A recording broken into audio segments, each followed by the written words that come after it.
Vamos lá, vamos falar do Gabigol. Saiu, a produção, vai me soprando, se tiver print e tal, a gente coloca, mas a mídia inglesa especula, então só me sopra Ferrari, o veículo, o Daily Mirror, né? Daily Mirror que soltou, ou Daily Mirror soltou, Rodrigo Bueno, interesse do Newcastle com Gabriel Jesus. E a Gazeta dello Sport também publicou, no caso, repercutindo o Daily Mirror. A informação é do Daily Mirror, a gente sabe que a imprensa inglesa, eu costumo dizer que o melhor da imprensa mundial está na Inglaterra e o pior também, com os grandes jornais e os grandes tabloides, mas Newcastle, um time que precisa investir, chegou grana lá, tá mal. Obviamente a gente aqui não vai debater, tem verdade nisso, não sei o quê, é a questão do Gabigol nesse dilema vida no Brasil e a vida fora. A vida que não aconteceu lá fora, quanto isso pode pesar, quanto você, como especialista de Premier League, acha que ele emplacaria. Torcedor do Flamengo, hoje, se chegar proposta, grana alta, vende ou não vende? Participe na hashtag que eu vou lendo aqui. Bueno, vai que é sua. Bom, primeiro precisa contextualizar a situação do Newcastle, né? O Newcastle é um time que todo mundo sabe, foi adquirido recentemente, né, pelo maior magnata possível à frente de um clube de futebol, né? Tem mais de 10 vezes, mais de uma dezena de vezes o dinheiro para investir que tem o Manchester City. Então o Newcastle tem bala na agulha para comprar quem quer que seja. Só que ele estipulou 3 etapas de um processo para transformar o Newcastle num time vitorioso. A primeira parte, que já seria nessa janela agora, e o Gabigol é um dos nomes, um dos tantos nomes, eles queriam contratar jogadores de bom nível que não estão em grande momento ou não estão sendo devidamente aproveitados em seus clubes. Então falou-se logo do Felipe Coutinho, o Wijnaldum, que está querendo sair do PSG, né? Alguns jogadores de bom nível, jogadores de nível de seleção, né, brasileira, holandesa e tal, que poderiam chegar agora sem ter tanto trabalho. Num segundo momento, contratariam jogadores também de um nível alto, mas aí já seduzindo, tirando de outros jogadores, e depois, num terceiro nível, contratar os principais jogadores do mundo, tipo o Haaland, Mbappé, entrar de fato numa briga com o Real Madrid, com o Barcelona, com o Liverpool, com o City, com o Bayern, para contratar os principais jogadores. Nesse cenário, eu acho que o Gabigol se enquadra. A gente tá falando aqui você tem aqui o caso do Felipe Coutinho, por exemplo. Um jogador de nível de seleção, o Gabigol também não é dos jogadores mais caros para o Newcastle comprar o Gabigol, fazer uma oferta que o Flamengo aceite. Eu acho que para o Newcastle não é tão difícil. Deve vir um pacote de reforços, então eu tô falando aqui de meia dúzia de jogadores. O Newcastle tá ameaçado de rebaixamento, aliás, seriamente ameaçado. Se não investir, se não contratar, vai cair, e aí esse projeto é atrasado por um ano. Então o Newcastle precisa fazer investimento urgente para não cair, para permanecer na Premier League na próxima temporada. Esse é o plano A, o projeto imediato. Agora, se o Gabigol vai dar certo na Premier League, eu acho que ele voltaria mais maduro para a Europa, mais maduro em relação ao Gabigol que passou pela Inter e que passou pelo Benfica. Ele teve chance com vários treinadores, Frank de Boer, que ficou meio que vilão. Foi culpa do Frank de Boer, aí vai Rui Vitória. A culpa é do Rui Vitória, a culpa...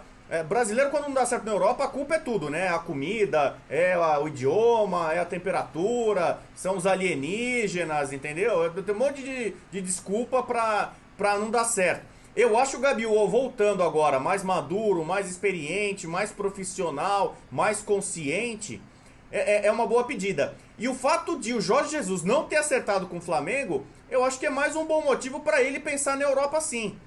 Porque o Jorge Jesus, uma das vantagens que ele teria voltando pro Flamengo é o conhecimento do grupo. E a relação dele com o Gabigol era espetacular. Não existe relação Paulo Souza e Gabigol hoje.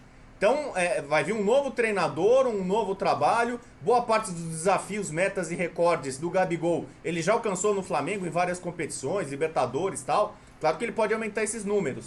Mas uma boa proposta do Newcastle agora, com esse projeto que está chegando, deve aparecer novos reforços, o time ser requintado, eu acho que para o Gabigol poderia ser uma boa alternativa jogar no principal campeonato nacional do mundo.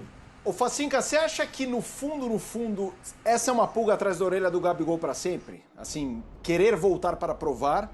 Ou você acha que ele é bem resolvido por tudo que ele está construindo no Brasil, números feitos, idolatria? Isso não é algo que... Óbvio que a gente não tem como entrar na cabeça dele. É uma pergunta por feeling mesmo. Por hoje, Felipe, eu vejo ele bem resolvido.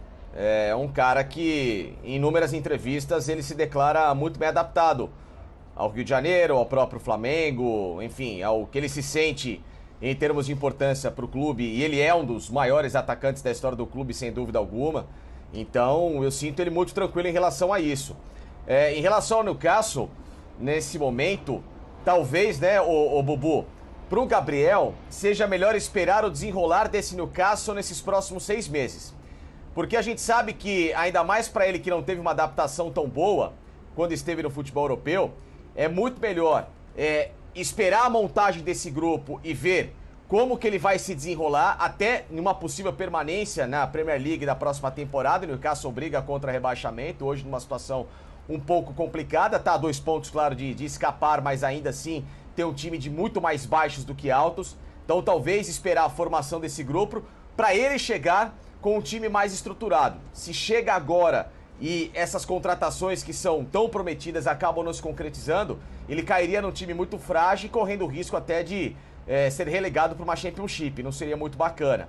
Em termos de investimento, se o Newcastle pensa nisso, num jogador que não esteja num bom momento e talvez seja valorizado voltando ao futebol europeu, ele pode olhar para o banco de reservas do Flamengo e buscar o Pedro, que é um atleta de seleção brasileira. É um cara que todo mundo sabe que o Tite tem um apreço muito grande, que só não o convoca porque hoje ele é reserva do próprio Gabriel, que é o titular da seleção, ou no caso está brigando pela titularidade da seleção, mas a predileção seria pelo Pedro, até pelo estilo de jogo. E para casar na Premier League, acredito que nesse momento o Pedro seja um cara que até fisicamente ele encaixe melhor em relação a uma equipe que tem um pouco mais de dificuldade, né? O Gabriel depende muito de um time chegando para ele. O Pedro é um cara que me parece, em muitos momentos, transitar melhor nesse tipo de função, né? De ser um centroavante fixo e tudo mais. Então, talvez por termos de investimento, buscar o Pedro hoje, que tá precisando deixar o Flamengo para jogar, seria mais negócio que o Gabriel, que, repito, tá muito bem adaptado e talvez voltasse na Europa hoje para uma condição mais confortável do que encarar um projeto como o do Newcastle. É interessante você trazer o Pedro, porque a gente ia fazer esse debate para os três. Vou fazer uma pergunta que é basicamente falar um nome, e daí para o Sormani eu faço uma mais completa, como está na tela. No par ou ímpar, todo mundo aqui escolheria o Gabigol numa disputa com o Pedro, imagino eu, certo? Ou não? Todo mundo é Gabigol? É isso? Eu sou. Facinca? Pedro. Opa, bom. E aí, ô Bueno? Hoje, Gabigol. Até agora, Gabigol. E aí eu faço uma outra pergunta. Eu achei que seria unânime, embora respeite muito o Pedro. Eu acho, depois até emenda no Facincani, no Sormani para comentar. Essa pergunta, na Europa, embora você prefira o Gabigol, você acha que o Pedro poderia até se dar melhor lá? Lembrando que ele também foi e voltou. Foi muito cedo, teve lesão e tudo mais. E aí, ô Sormani, Pedro ou Gabigol, quem que você imagina com mais punch europeu? Bom, Felipe, eu vou responder essa pergunta para você, mas eu gostaria só de falar um pouquinho sobre o tema inicial. Claro, claro. Eu, por exemplo, se sou o Gabriel, eu não vou pro Newcastle. Não vou. Você prefere o Flamengo? Não vou. Sim, eu não trocaria o Flamengo pelo Newcastle. A menos que haja interesse dele, uma vontade, um desejo muito grande em jogar a Premier League. Entendeu? Mas eu, se fosse ele, eu olharia um pouquinho mais para a carreira. Fala, dá para esperar um pouquinho e de repente aparecer um time melhor. E aí, quem sabe, pensar numa transferência. A Premier League está virando um campeonato espanhol, entendeu? Nos últimos 4 anos, o City ganhou 3 e o Liverpool ganhou 1.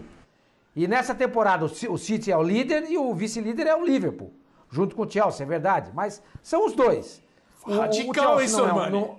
Foi radical nessa espanholização aí da Premier League. Não, eu tô dizendo nos últimos anos. Por quê? Porque o United é um time que não é bem administrado. Então vamos jogar para um tema que a gente conhece bem, Felipe. O United hoje é uma espécie de New York Knicks. Tem dinheiro, mas não consegue montar time. Contrata mal, treinadores são mal contratados também. Então ele não consegue fazer frente, porque não é um time bem gerido, embora tenha muito dinheiro.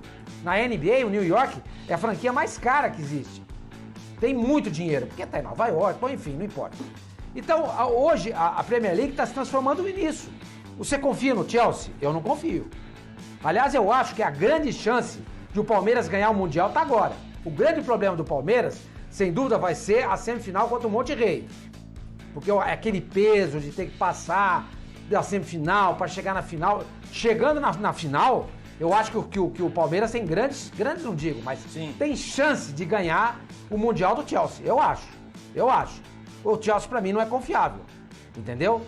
O Arsenal só tem camisa, mas é uma espécie de Roma da Inglaterra. Tem torcida, tem camisa, tem mídia, mas não ganha nada. Não ganha nada. Então você tem 2 times hoje na Inglaterra. E agora, você vai pro Newcastle, eu não iria. Um time que tá na zona do rebaixamento. Foi o que lembrou bem o Facincani. Ano que vem ele pode disputar a segunda divisão. E não quer dizer, o cara vai pra Premier League, aí de repente ele chega lá e vai jogar a Série B. E no Newcastle ele nunca vai escutar a musiquinha da Champions League. Nunca vai. Não vai. Entendeu? Não vai. Então eu não iria. Nem por empréstimo, Agora, Sormani? Nem por empréstimo? Não iria. Questão Pedro Gabriel. Eu sou mais o Gabriel, acho o Gabriel mais completo. É um jogador mais completo, mais inteligente. O QI de futebol dele é maior do que do Pedro. O Pedro é um jogador que tem uma boa movimentação, mas é uma movimentação muito restrita, muito limitada. O Gabriel, além de se movimentar muito mais e fazer muito mais gol do que o Pedro, ele é um cara que bate pênalti. Hoje em dia, saber bater pênalti é um negócio muito importante, né? Porque com o VAR, muita jogada que você acha que não é penalidade acaba sendo marcada. E o Gabriel é o melhor batedor de pênalti do mundo. Então eu, de olhos fechados, se eu fosse o manager de um time europeu, entre o Pedro e o Gabriel, eu optaria pelo Gabriel. Mas voltando, se eu fosse o Gabriel, Newcastle, nem pensar. Olha, não cabe na mesma frase com o Flamengo. Não cabe. Vamos fazer o seguinte, Bueno e Facinca, pra gente seguir aqui. Eu não gosto...